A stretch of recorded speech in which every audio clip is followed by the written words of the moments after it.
BFM Business, BFM Bourse, les réponses aux questions.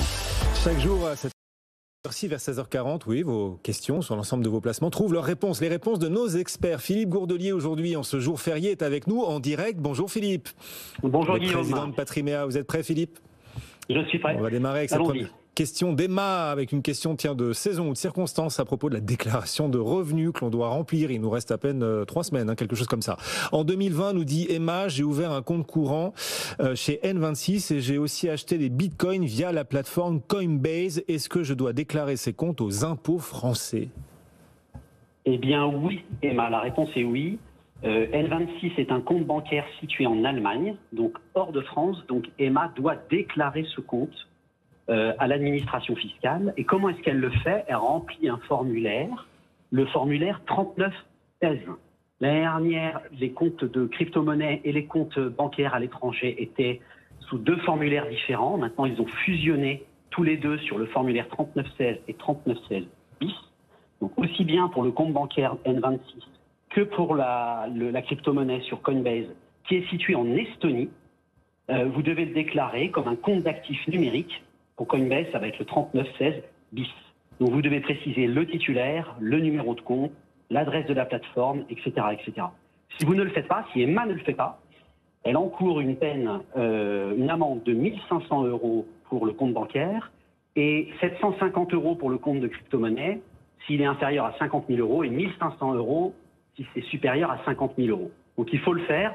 Pour des comptes comme N26 ou Revolut, c'est quelques millions de Français qui maintenant détiennent ces comptes, donc ce n'est pas négligeable. Voilà Emma, la réponse à votre question. Louis nous écrit aussi un auditeur qui souhaite ouvrir une assurance vie responsable, donc ISR, mais il n'a pas le temps ni les connaissances pour s'en occuper. Comment choisir ? C'est sa question.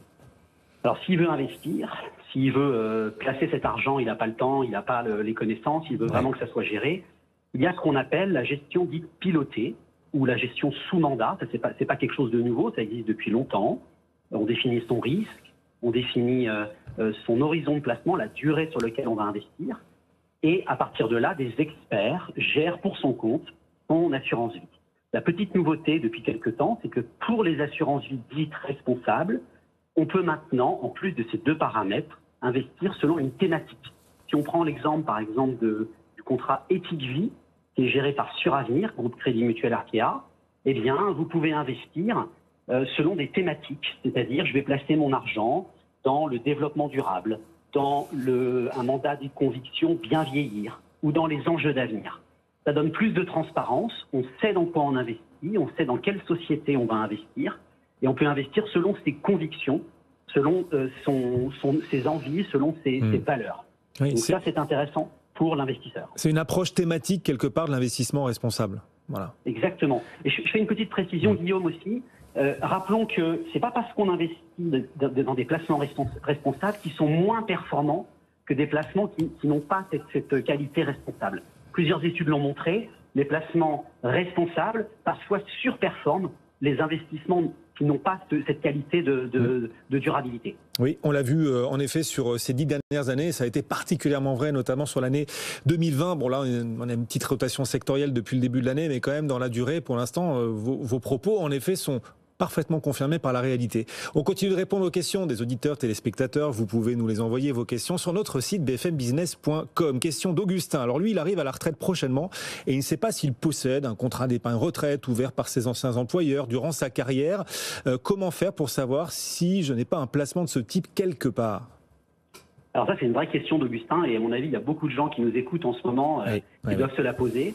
Ils doivent se dire, mais c'est vrai, j'arrive à la retraite ou je suis pas encore à la retraite et j'ai travaillé pour une entreprise il y a 30 ans. Est-ce qu'ils n'ont pas ouvert un placement d'épargne retraite pour moi ? Comment je peux savoir ? Je ne m'en souviens pas. La Cour des comptes estime qu'il y a 13 milliards d'euros d'argent qui dort sur des contrats non réclamés par les assurés de plus de 62 ans. Des contrats d'épargne retraite entreprise ou individuelle. C'est énorme. Donc Augustin se pose la bonne question. Alors, il y a un début de réponse, puisque une loi a été votée très récemment, fin février 2021, le 26 février, pour faciliter les épargnants à trouver leur contrat d'épargne retraite non réclamé. Alors comment va se matérialiser cette loi? Eh bien, les gestionnaires de produits d'épargne vont devoir communiquer à un groupement d'intérêt public l'identification des bénéficiaires. Alors ça va se passer sur le site info-retraite.fr, qui va être géré par ce GIP d'une retraite, et on pourra accéder à ces données.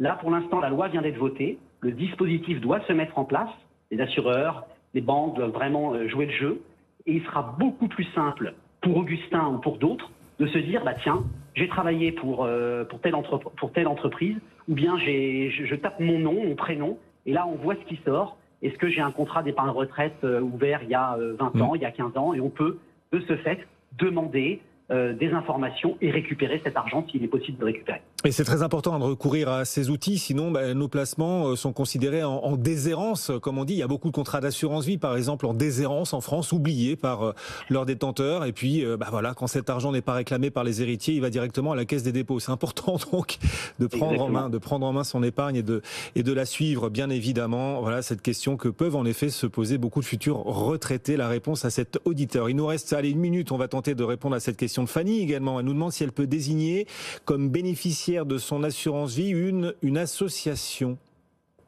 Eh bien oui, alors ça c'est assez courant finalement. Quand je vois chez Patrimea par exemple, on a un certain nombre de nos clients qui désignent une association comme bénéficiaire d'un contrat d'assurance vie. Pas tous, mais en tout cas ils veulent léguer des fonds à une association qui leur est chère. Alors c'est possible, bien évidemment. Il faut juste s'assurer que l'association peut recevoir des dons et des legs. C'est-à-dire qu'il faut appeler son association pour savoir si c'est le cas. Il faut se renseigner. Toutes les associations ne sont pas concernées. Il faut qu'elles soient reconnues d'utilité publique, qu'elles soient d'intérêt général, qu'elles aient des buts exclusifs comme l'assistance, la bienfaisance ou autres.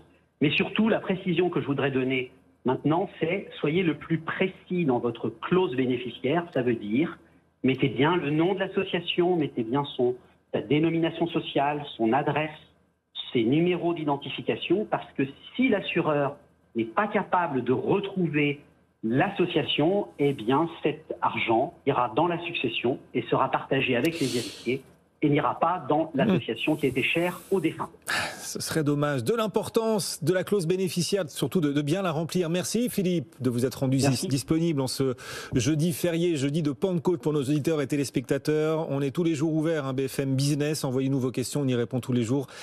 Vos questions sur notre site bfmbusiness.com.